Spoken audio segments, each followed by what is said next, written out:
Buenas noches, soy Eliana Úsuga y esto es Punto de Giro, donde analizamos y debatimos los temas más importantes que nos interesan a los ciudadanos. Hoy hablaremos de la salud de los colombianos y aunque este es un tema que está sobrediagnosticado, es nuestra responsabilidad como medios de comunicación no permitir que esta crisis se nos convierta en paisaje. Justamente en las últimas horas fue nombrado Leopoldo Giraldo como gerente de Sabia Salud, la EPS que tiene cerca de 1.700.000 usuarios y que requiere una capitalización de manera urgente. ¿Cuál es el gran reto de este nuevo gerente? Yair Orozco de Noticias Telemedellín nos preparó el siguiente informe. Pese a la crisis financiera de más de 250.000 millones de pesos que tiene Sabia Salud, Leopoldo Giraldo no dudó en aceptar la gerencia de la EPS. Si hubiera venido para ser gerente de liquidador, no hubiera aceptado estar aquí. Vengo porque creo que Sabia es una organización importante que tiene un gran desarrollo y un gran beneficio para los antioqueños. Su experiencia en economía y finanzas de la salud dio pie para ser elegido por la Junta para darle nuevo rumbo a la EPS antioqueña. Aquí hay una estructura administrativa con unos usuarios que son 1.700.000. ¿Tenemos las capacidades, tenemos la organización que es? ¿O debemos revisar esa organización para generar unas directrices nuevas si ameritan, para estructurar la organización que responda por las necesidades de los usuarios? Sumado al reto administrativo y económico que atraviesa Sabia Salud, el nuevo gerente de la EPS, hablamos de Leopoldo Giraldo, ha dicho que desde hoy iniciará un trabajo en conjunto con la Junta Administrativa para redefinir el modelo de atención de esta EPS y así beneficiar a los más de 1.700.000 usuarios. Tenemos el programa de insuficiencia renal, tenemos el programa de hemofilia, tenemos el programas en cáncer, en EPOC. En eso tenemos que avanzar porque ese es el futuro. Leopoldo Giraldo confía que el Ministerio de Salud desembolse los recursos necesarios para mitigar en buena parte la cartera de Sabia, pues considera que es más riesgoso llegar al punto de liquidarla. De una vez le damos la bienvenida a nuestros invitados de esta noche. Ellos son Janet Castaño, subsecretaria de Gestión de Salud. Subsecretaria, buenas noches. Buenas noches, ¿cómo estás, Eliana? Muy bien, gracias por acompañarnos. Muchas gracias por la invitación. También saludamos a Jorge Gómez, diputado de Antioquia. Jorge, buenas noches, bienvenido. Eliana, buenas noches y muchas gracias por la invitación. Fabio Humberto Rivera, concejal de Medellín y médico. Concejal, buenas noches. Eliana, mil gracias a usted. Contento de estar acá con Jorge, con Janet, para que toquemos el tema de Sabia Salud, pero además en general, de la salud de los antioqueños en el régimen subsidiado. Claro que sí, recuerden que ustedes pueden participar a través de Twitter, @telemedellín, #punto de giro, a través de nuestras redes sociales pueden expresar todas sus inquietudes. Bueno, ya el ministro Alejandro Gaviria dijo que no liquidará a Sabia Salud y prometió entre 30 y 50.000 millones de pesos en bonos. ¿Es esta la solución? Comencemos con usted, concejal. Es un paliativo para que no siga, o al menos se desatrase en parte la deuda, pero no es la solución completa. El sistema, partamos de una base, yo creo que el sistema tiene que ser reestructurado, pero bajo el entorno jurídico actual se necesitan varias cosas. Una, que el gobierno nacional no solo le entregue a los municipios y departamentos la responsabilidad, sino que les entregue las fuentes financieras. Entonces, una vez se agotó el FOSIGA, le entregó a los departamentos la responsabilidad de pagar el ONOPOS, pero no le dijo de dónde salía la plata. Ahí hay un gran problema que no se soluciona solamente con entregar unos recursos puntuales ahora. O sea, el gobierno tiene que asumir el tema del ONOPOS. Lo segundo es que la unidad de capitación del régimen subsidiado, yo desde hace rato vengo planteando, Jorge y Janet, debe ser superior al del contributivo por dos razones.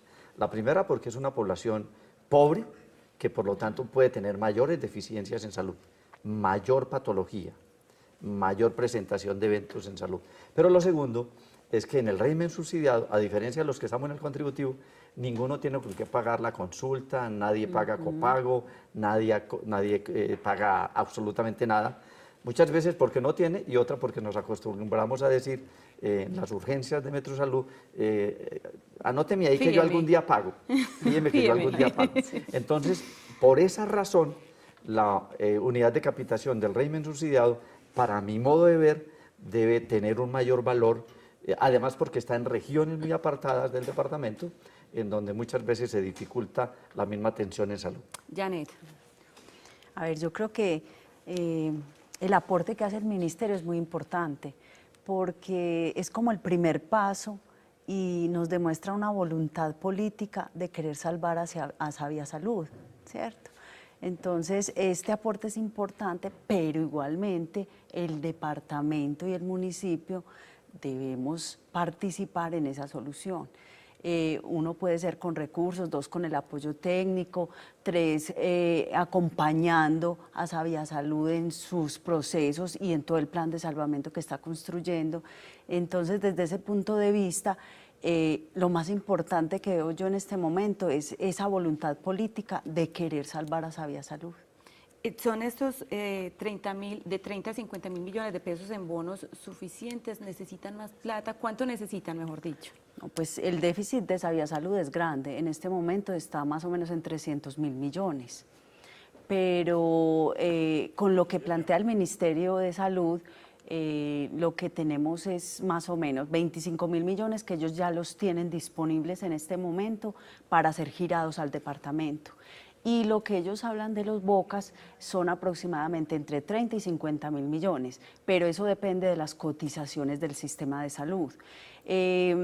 No es suficiente, obviamente si comparamos pues 300.000 contra 75.000, que sería como el mejor escenario que nos plantean, no es suficiente, pero yo creo que tenemos que buscar otras alternativas y una de ellas es el nombramiento del gerente de Sabia Salud ya en propiedad y que esta persona pueda llegar y construir un plan de salvamento para la EPS acompañado, como lo decía anteriormente, del departamento y el municipio.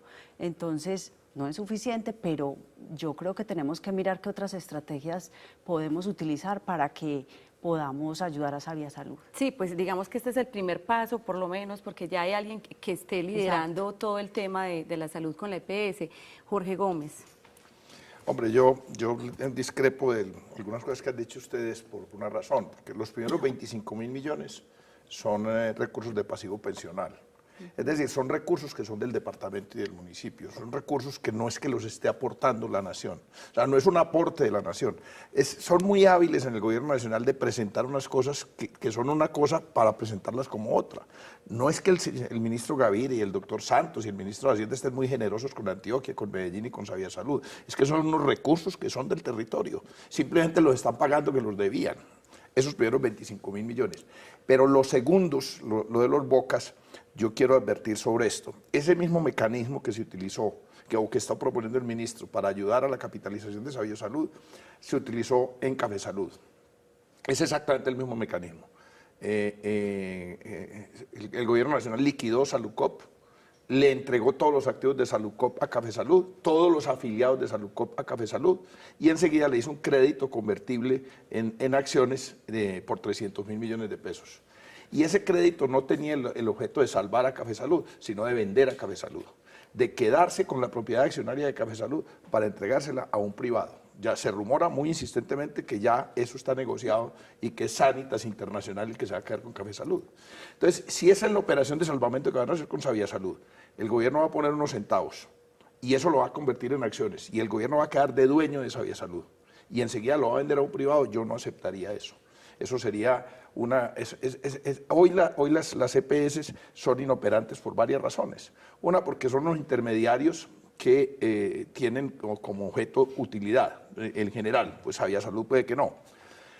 Pero lo otro es que esos negocios fueron diseñados, los de las EPS, para atender mal la salud de los colombianos y tener buenas utilidades. Por fortuna para los colombianos, la Corte Constitucional ha venido imponiendo una serie de obligaciones que han elevado los costos de la atención en salud, por fortuna para los colombianos y por desfortuna para los negociantes de las EPS.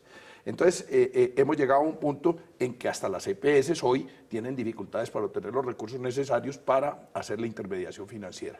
Esto lo que convoca, creo yo, de manera seria, es a que nos planteemos un nuevo modelo de salud sin intermediación financiera, con un pagador único. Hay una serie de cosas que, combinando la prestación del servicio entre públicos y privados, controlando a las multinacionales de las drogas, de los medicamentos que abusan con el sistema de salud. O sea, esto es una cosa que ya merita una solución estructural. Y además la plata no alcanza, es que usted lo acaba de decir. El déficit de Sabia Salud es cercano a los 300.000 millones de pesos. El déficit. de Sabía Salud. Y el gobierno dice que nos va a reconocer 25 que nos debe, 25.000 que nos debe, y que va a ponernos un crédito que hay que pagarlo, o si no lo pagamos, o no lo paga Sabía Salud, se quedan con Sabía Salud. Y esto es muy grave. La solución la planteó el doctor Fabio Humberto ahora.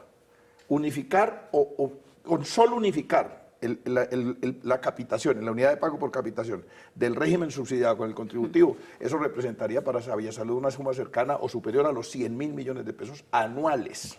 Esa sería una primera medida. La segunda, que el gobierno atienda el tema del no POS del régimen subsidiado. Este dato, les va a aterrar este dato. En el año 2014, el gobierno le aportó al departamento de Antioquia para atender el no POS del régimen subsidiado y lo que se llama la población pobre no asegurada, una cifra cercana a los 150.000 millones de pesos. Y el año pasado solamente aportó 40.000 millones de pesos. Eso es una caída dramática, terrible. Pero fuera de eso el gobierno le descuenta a Sabía Salud cuando se presentan afiliaciones dobles, que no es culpa de Sabía Salud. O sea, es culpa del Sistema Nacional de Salud que le reporta unos afiliados a los que tienen que garantizar la atención de salud y después resultaba que estaban afiliados a otra EPS. Y eso le ha costado a Sabía Salud cerca de 200.000 millones de pesos. O sea, el problema de Sabía Salud es hoy un problema de responsabilidad exclusiva del gobierno nacional. Y nos están diciendo que lo tenemos que resolver los antioqueños y que ellos van a poner una menuda y posiblemente se queden con Sabía Salud. Yo creo que eso es inaceptable. Jorge, pero además no es que uno sea malagradecido, sino que son 50.000 millones de pesos con lo que no va, con lo que no es suficiente, primero, y lo segundo es que ¿para cuándo? Porque al final quienes están pagando los platos rotos de toda esta situación son pues precisamente los usuarios. Digamos que las enfermedades no dan espera y la gente está haciendo filas para conseguir fichos en Urabá, en Medellín. Digamos que la situación es complicada, concejal. Eliana, el sistema, para poner ahí en la mesa también otras cifras, Sabia en los 3 años, por unidad de capitación, por el 1.700.000 afiliados, le ha girado a 14+1 y a todos los hospitales públicos de Antioquia en los 3 años más de 3.6 billones de pesos por atenciones, por servicios prestados en salud. Es decir, la red hospitalaria de Medellín y Antioquia sí ha recibido recursos de Sabia. Sin embargo, Jorge tocó el meollo, con claridad dio las cifras. El no POS representa unos 160.000 millones de pesos de la deuda que el departamento le tiene a Sabia. Sabia, por tener una unidad de capitación que es como un 8% más bajita que la del régimen contributivo, más los otros temas que yo los toco es adicionales, pero que algún día tendrán que analizarse, que no tenemos cuota, no hay cuota moderadora ni copago por parte del afiliado, porque no tiene con qué, esa es una realidad, hace que Sabia también los servicios que paga al mes estén insuficientes en unos 8 o 10.000 millones de pesos. O sea que así el gobierno nacional nos entregue esos 50.000, que no sean de 30, 50 y no 50, que los 25 que son de nosotros, como Jorge lo ha planteado, que es una deuda que tienen con nosotros, que el municipio de Medellín también haga un esfuerzo y coloque unos 25.000. Aún así, quedamos en déficit en la mitad de la plata, pero seguimos teniendo déficit mensual. Acumulando, claro. Acumulando, o sea que no resuelve el problema, por lo tanto el problema se resuelve, es gobierno nacional, una reestructuración, una reforma, pero como eso no está en el Congreso, el gobierno nacional aumente la unidad de capitación en Antioquia, en el país, para el régimen subsidiado. 2, asuma como era su ley el no POS. Y 3, los prestadores también vengan. Yo lo voy a decir con cariño, pero yo quiero que me lo entiendan. Yo soy médico y también estudié lo mismo que Leopoldo, herencia en economía y finanzas de la salud. Hey, si llega una gripa al 3er nivel porque no lo atendió el 1er nivel, hey, no me le dé tratamiento de 3er nivel, no me lo hospitalice, no me le haga resonancia. Pero es que eso lo hace precisamente porque están quebrados y tienen que buscar recursos de alguna manera. Pero eso no eso atenta contra el sistema. Por responsable que sea el hospital, por serio que sea el hospital. Si el paciente llega por una laringitis, no me le haga cirugía de amígdalas, tubos en el oído. Es decir, todos vamos a tener que hacer un esfuerzo de ética, de moral, de cómo manejamos los recursos del Estado. El asegurador, lógico, claro, pero el prestador también. Y no quiero decir con ello que los prestadores no, quiero decir que todos vamos a tener que sentarnos de qué manera atendemos muy bien al paciente, sin negarle al paciente los tratamientos que se necesite por evidencia científica, pero sin abusar del sistema. Yo creo que aquí hay un tema muy importante que toca el concejal y me quiero referir a ello porque en Medellín hay una problemática que es muy seria y es el problema de saturación de urgencias que hay en la ciudad. ¿Por qué se vive ese problema? Es multicausal. Ese problema viene desde hace muchos años, pero ahorita digamos que se agudizó. Cuando uno mira como todas las causas que llevaron a eso, y que obviamente los usuarios de Saviasalud también están involucrados en eso, y este es un problema de ciudad, no es porque sea el régimen contributivo del subsidiado, sino que todos los afiliados y las personas están entrando como en ese círculo, ¿cierto? ¿Y qué está pasando? En las urgencias, pues los pacientes no tienen, por ejemplo, en su consulta externa acceso oportuno a la consulta de urgencias, no tienen consulta con especialista. Entonces, eso ha llevado también, eso es una parte que ha llevado a que los usuarios mejor consulten por urgencias y vayan y saturen esos servicios. ¿Dónde están consultando? En la alta complejidad. Cuando normalmente, y como está concebido el sistema de salud, es que deberían ingresar por la baja complejidad, que la baja complejidad resuelva y que eso haga que no se saturen los servicios de urgencias de alta complejidad. Y en ese sentido, la administración municipal tiene un proyecto muy bonito y que lo vemos con mucha ilusión, y es que estamos planteando como una regulación y volver a posicionar a Medellín como en la gobernabilidad del sistema. Si nosotros vamos a mirar lo que hay por normas, Medellín como tal o los entes territoriales municipales no tienen esas competencias para regular la atención en salud. Digamos que los departamentos tienen más competencias. Y ahí la administración municipal ha creado una estrategia que plantea volver a retomar eso, tener un centro regulador y tratar de redistribuir nuevamente. Entonces ahí va lo que el concejal estaba planteando. Si a mí me llega una gripa y yo estoy en alta complejidad, lo que vamos a hacer es que a través de ese centro regulador se van a remitir los pacientes y el centro regulador los va a ubicar en el nivel de complejidad que realmente requieren. ¿Eso a qué nos lleva? A que haya una continuidad en la atención, porque en este momento las clínicas que no tienen capacidad de atención, lo que le están diciendo al afiliado o a la persona es, no lo voy a atender, vaya a su IPS asignada. ¿Cuál IPS? Pues la de baja complejidad, pero que eso no da garantía de que la persona sí va a acceder al servicio. Mientras que con este centro regulador, y que obviamente estamos hablando de Savia y le va a servir a Savia también, yo quiero que quede claro que es una solución de ciudad y que eso le va a servir a todas las personas que habitamos en Medellín.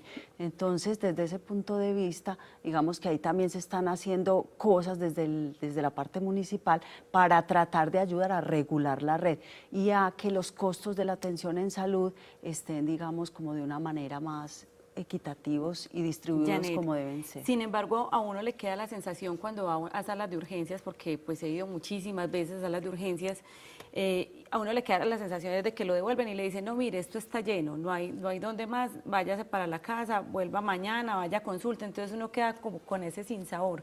Entonces queda uno como, o sea, están congestionadas las redes de urgencias, pero además uno va a urgencias y no lo atienden, entonces vuelvo y repito, los que pagan los platos rotos son los usuarios que quedan sin atención. No, tienes razón en decir que de pronto esa saturación ha llevado a la inoportunidad en la atención también y a que no se presten ciertos servicios, pero aquí tenemos como que tener en cuenta que vienen estrategias nuevas y lo que planteamos precisamente es eso, de saturar esos servicios de alta complejidad para que realmente la clasificación que se hace de los pacientes, que en este momento es de triaje 1 a 5 y que con la nueva resolución que hay, que la 5596, que habla de todo lo que deben implementar las instituciones relacionado con el triaje, ahí se deben medir todos esos tiempos de atención. Entonces, en una institución no te van a poder decir eso, Eliana, no te vamos a atender, mira esto como está de lleno. No, primero le deben hacer la clasificación del riesgo, que ese es el triaje.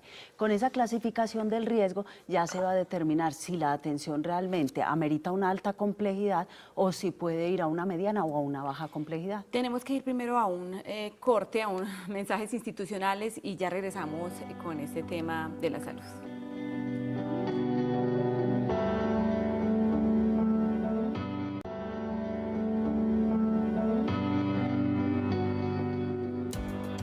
Continuamos en Punto de Giro y es que, miren, hay algunas cifras que me parece importante resaltar y es que en 2013 Saviasalud tuvo 4.000 acciones de tutela, en 2014 fueron 7.000, en 2015 hubo 10.000 acciones de tutela y según las proyecciones que se tienen para este año serían 14.000 acciones de tutela.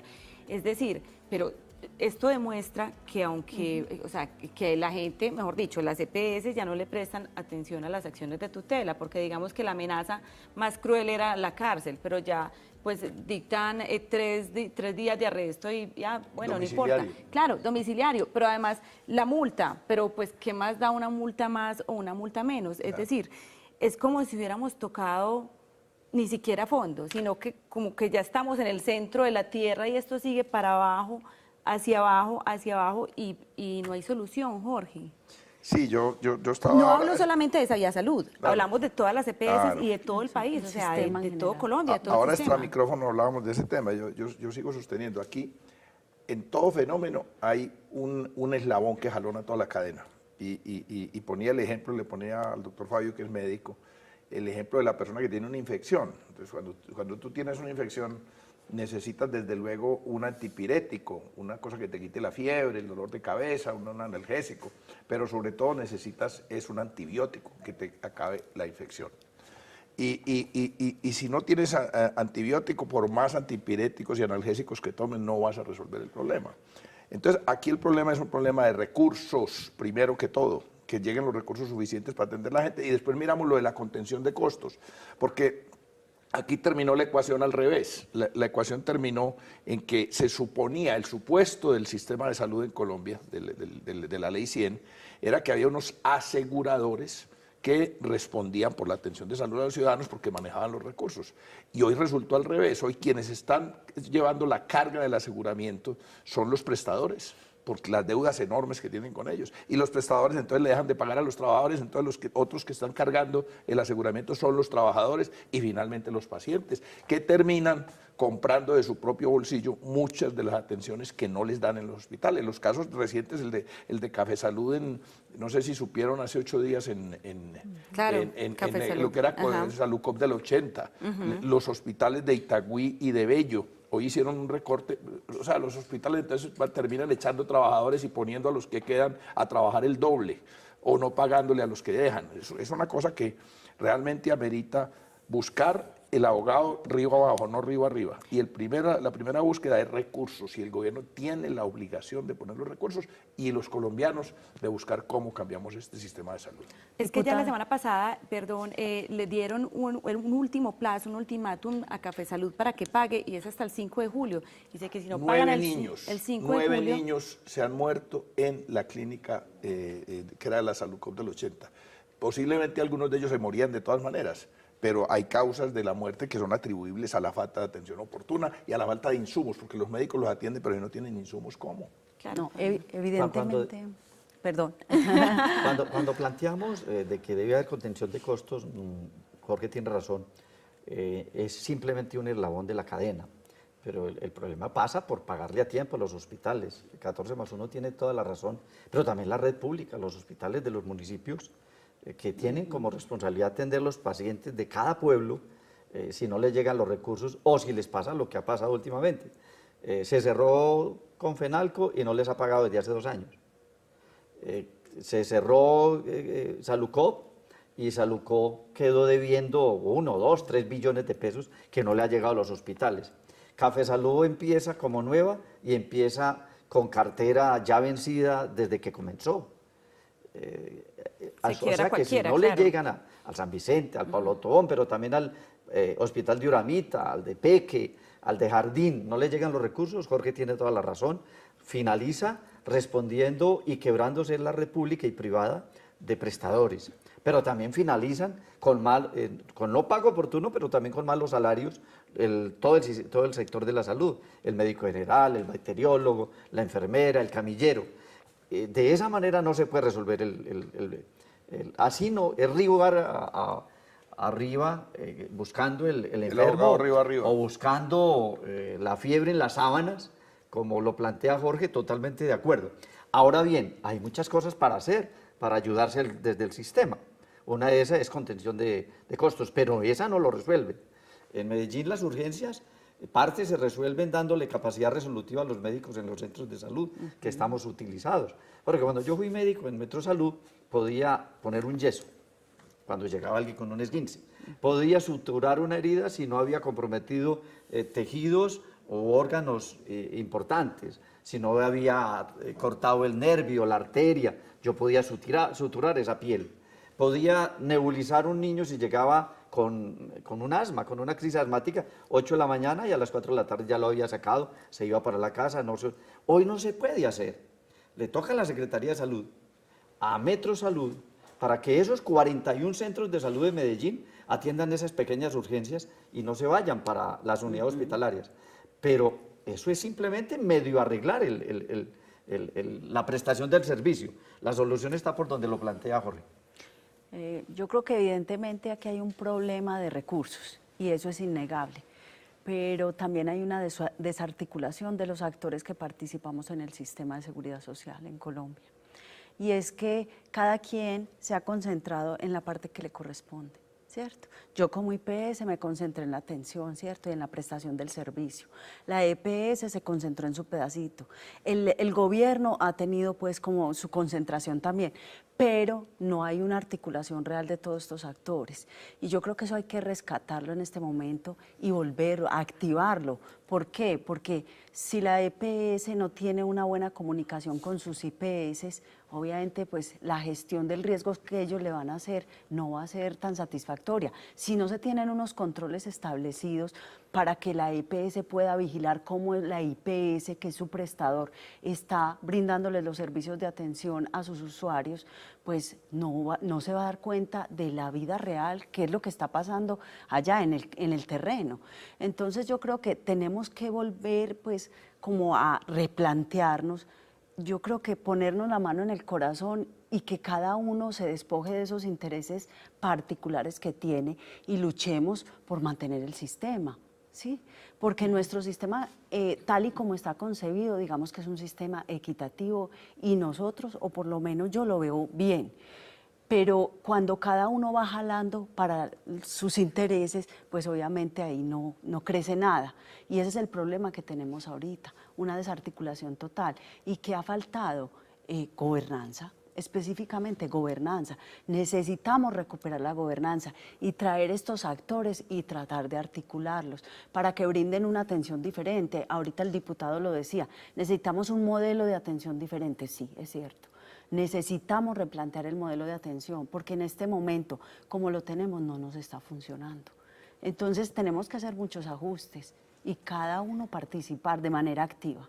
Diríamos que es muy importante también trabajar desde la promoción y prevención, porque cuando un paciente llega al hospital ya está descompensado y ya está, digamos que en una fase grave de su enfermedad porque precisamente no hubo atención desde el principio. Si hay atención desde el principio, si hay campañas de promoción y prevención, pues digamos que se puede tal vez hasta ahorrar más plata, Jorge. Es que la ley 100 acabó con la promoción y la prevención. Pues yo tengo una historia, una experiencia bellísima de una chica que en una zona muy apartada adquirió una venérea muy grave en el año 82. Muy grave, pero muy grave.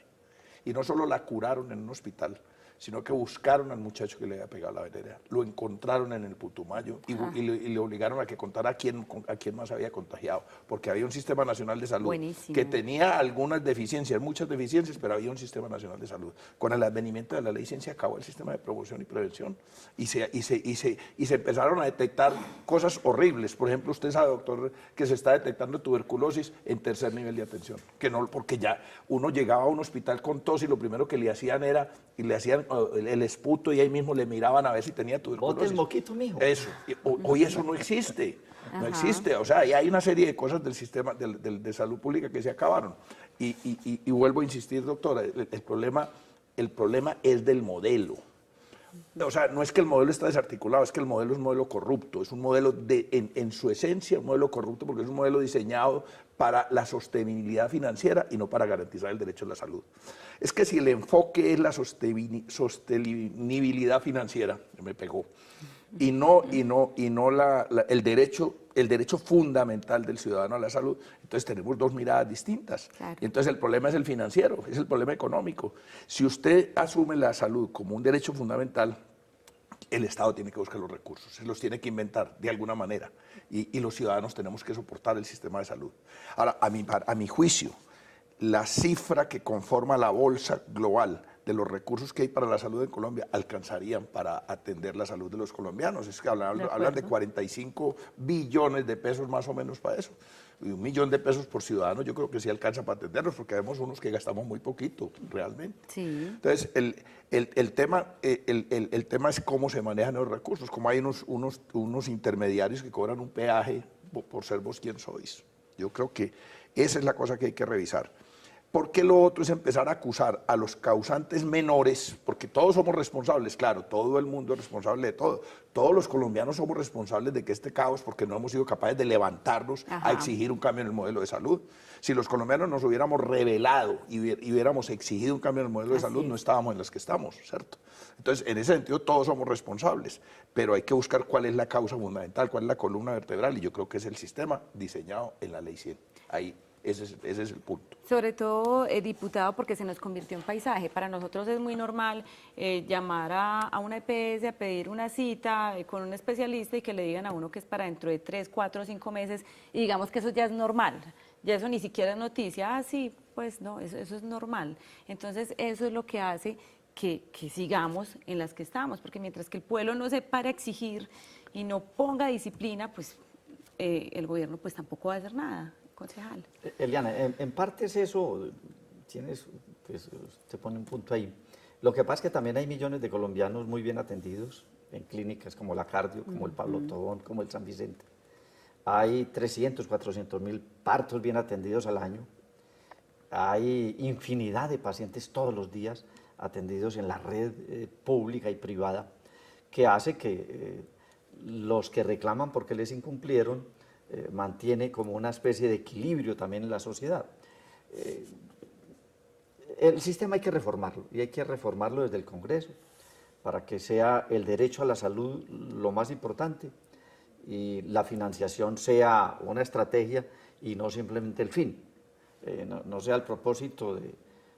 porque mientras siga siendo un interés económico, pues todos vamos a tener como intereses eso, el prestador, el no prestador, el asegurador. Si el paciente es lo más importante, con absoluta seguridad, el modelo tendría que cambiar y cambia.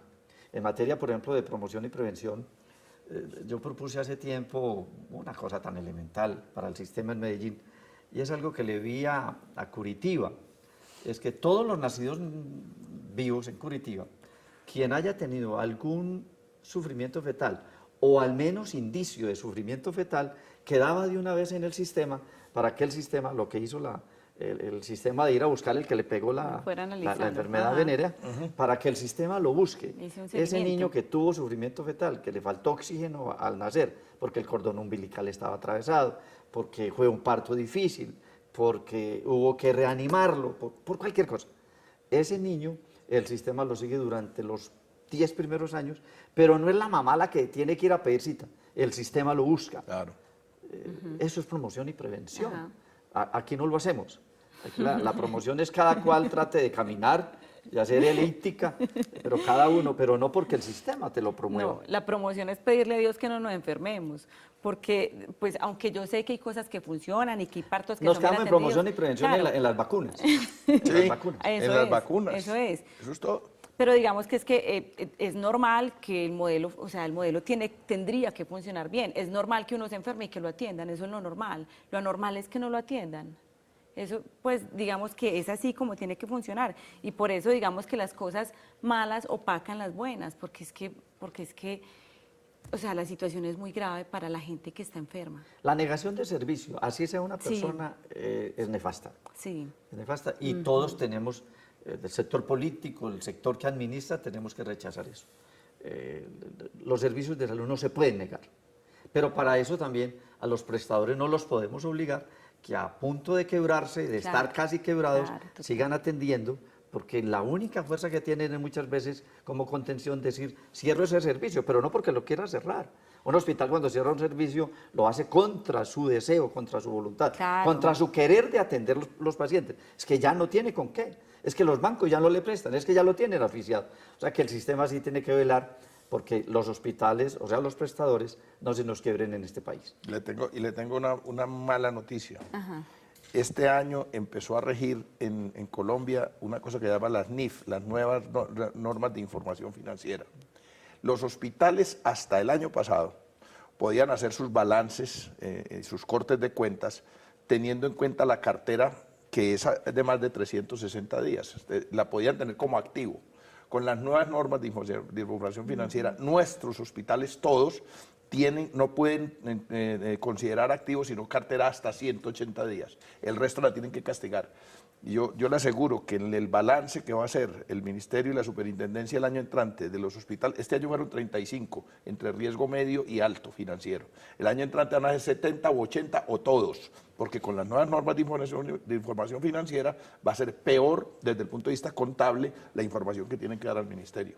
O sea, están quebrados, pero está disimulada la quiebra con que están considerando carteras que ya no van a recuperar.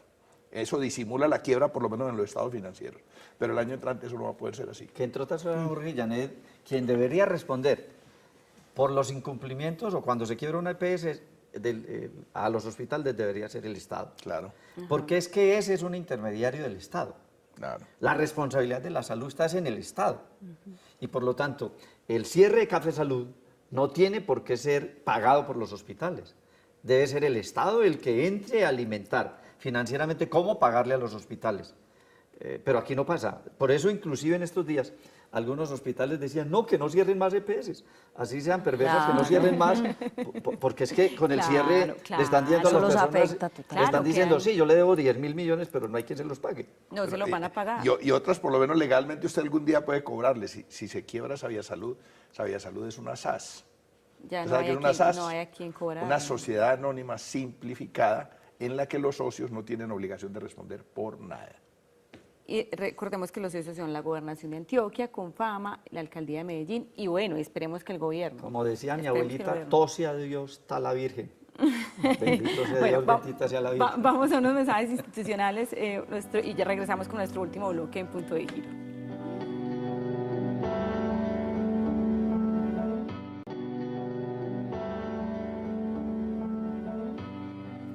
Continuamos en Punto de Giro hablando sobre la crisis de la salud y bueno, y en especial sobre Sabia. Janet.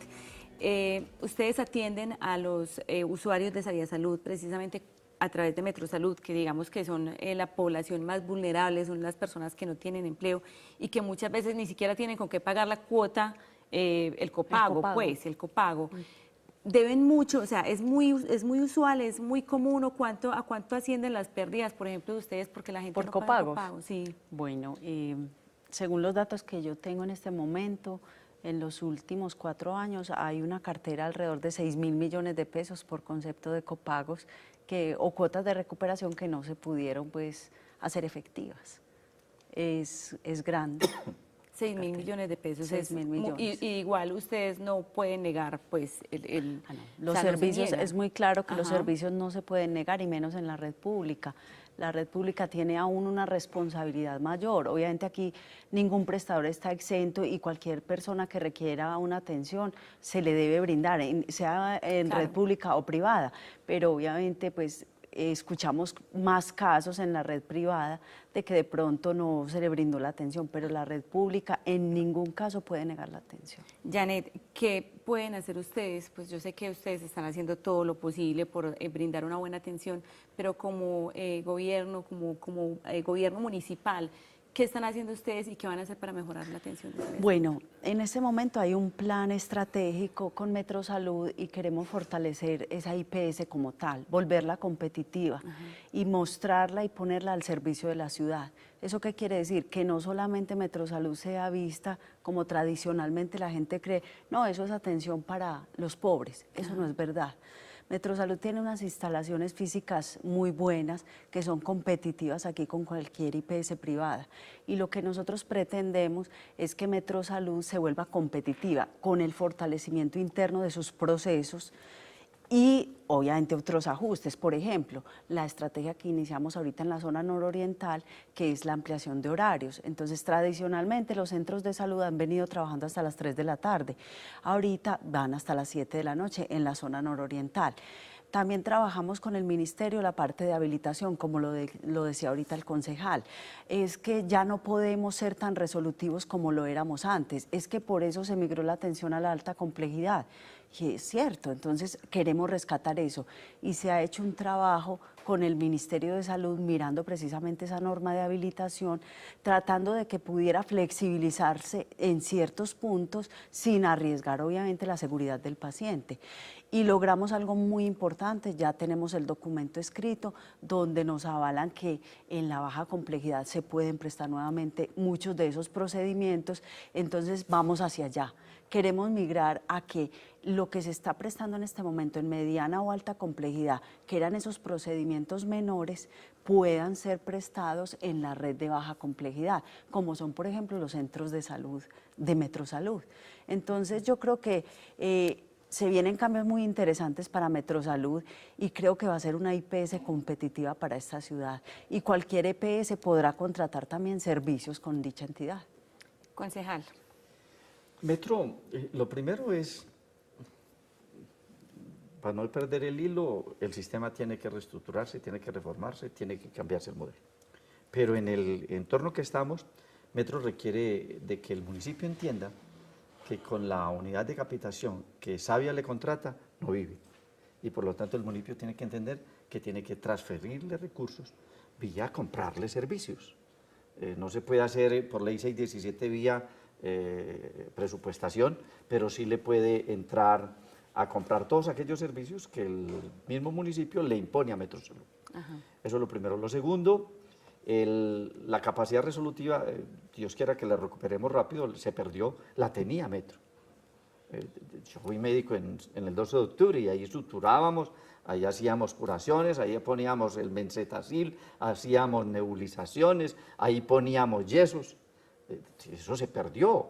Entonces los médicos los amarramos y los pusimos a hacer solamente consulta. Entonces todo se nos viene para el segundo nivel o el tercer nivel.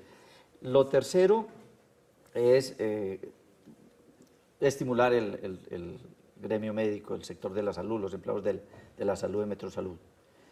Y lo cuarto, que es lo más importante, hacer mucha promoción y prevención en Medellín. Medellín tiene y está en su obligación de ser un ejemplo ante el país de recuperar la salud pública, en todos los sentidos. Como lo decía Héctor Abad Gómez, no solo es la atención del centro de salud, es cómo mejoramos vivienda, cómo acabamos con los problemas de saneamiento básico de las familias que viven en las quebradas, como La Madera, que a un lado hay ese estiércol, es seguridad alimentaria, es de integralidad en la atención, para que no se entienda solamente que enfermedad, que salud es solamente ausencia de enfermedad. No, el bienestar del ser humano es lo más importante y por lo tanto el municipio de Medellín tiene que trabajar en ese norte. Jorge Gómez. Pues hombre, es que tengo una observación para hacerle a la doctora Janet sobre el tema de la ampliación del horario en la comuna nororiental, porque es una ampliación cosmética. Perdóname que se lo diga así tan francamente, pero había 2 médicos que tenían jornada de 8 horas y para ampliar el horario fue lo que pusieron uno a entrar más temprano y a otro salir más tarde. O sea, trabajan las mismas, o sea, un médico en 8 horas atiende los mismos pacientes, así madrugue más o salga más tarde. Eso es cierto. Entonces, realmente no hicieron una ampliación de atención al paciente, al usuario, sino una distribución del tiempo de los 2 mismos médicos. Requeriría, para hacer eso, habrían requerido un tercer médico. Pues estoy poniendo un caso matemático supuesto, ¿cierto? Si usted quiere ampliar el horario es porque quiere atender más pacientes. Porque si va a atender los mismos, la ampliación del horario no tiene sentido. El caucho estira hasta donde se revienta y punto. Usted lo que necesita es 2 cauchos cuando necesita abarcar más cosas, no un mismo caucho estirado hasta que se reviente. Yo creo que eso lo deben revisar porque pues en los usuarios hay la queja. Bueno, sí, aquí se ampliaron el horario, pero son los mismos 2 médicos, que uno entra más temprano y el otro entra más tarde y trabaja hasta más tarde y punto. Esa puede ser la percepción que tienen las personas del común, que no saben cómo es de verdad la operación interna, pero cuando uno entra a revisar y mira cómo está la productividad de esa IPS, se da cuenta que se puede utilizar el recurso humano de una mejor manera. Y eso es cierto, es que aquí no se amplió el recurso humano, aquí se distribuyeron los horarios. ¿Y qué nos dimos cuenta con eso? Metrosalud tenía una inasistencia de más o menos el 20% de las citas en el horario que venía trabajando regularmente, de 7 a 3. Con la reestructuración que se hizo de ampliar los horarios y efectivamente de optimizar los médicos que hay, la inoportunidad en esa franja que se amplió el horario es solamente del 7%.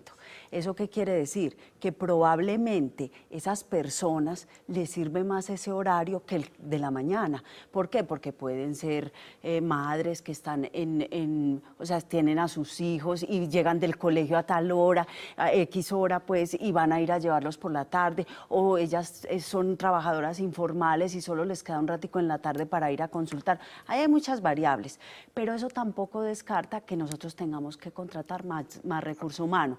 Y Metrosalud también tiene que replantearse eso, es totalmente cierto. Y es que si no estamos dando la suficiente oferta de servicios, tenemos que entrar a reforzarlos. Rápidamente, Jorge, porque ya tenemos que entregar, se nos acaba el tiempo. 30 segundos. Para despedir. Para conclusión. Bueno, para responder. yo, como el tema era Saviasalud, yo quiero mencionar que Saviasalud tiene problemas por el sistema, por la cosa estructural del sistema, pero tiene también problemas por su manera, por la manera como fue creada. Ser una SAS es una cosa supremamente inconveniente. Ser una empresa mixta es muy inconveniente. Esta cosa era evidente que con los fallos de la Corte la unidad de pago por capitación no alcanzaba para una EPS del régimen subsidiado. Entonces un socio privado que aspira a ganar utilidades estorba en una cosa de estas, debiera haber sido una cosa pública con la intención del Estado de haberle metido recursos a fondo perdido para poder resolver el problema. Y los resultados están a la vista. Yo quiero hacer esa observación porque yo fui ponente del proyecto de ordenanza que creó Saviasalud, pero presenté una ponencia distinta a la del gobierno, presentándola como la creación de una EPS de naturaleza pública y no una SAS. Jorge, y hoy están a la vista. Se nos acaba el tiempo. Muchas gracias por estar con nosotros, Fabio Humberto Rivera, Janet. Muchas gracias por acompañarnos esta noche. Pero dejemos de decir una cosita, y es que qué bien que el departamento y el municipio traten de salvar a Metrosalud, pero a Savia, pero responsabilizando a la nación.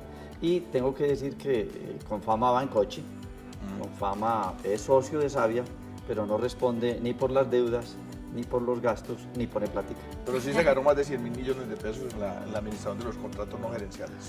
Eliana, yo quiero darle un parte de tranquilidad a los afiliados y que hay mucha gente con ansiedad porque se iba a liquidar la EPS y que esta es una oportunidad para rescatarla. No se va a liquidar. Muchas gracias por acompañarnos esta noche, se nos acaba el tiempo. Gracias también a ustedes por acompañarnos en Punto de Giro, que tengan una feliz noche.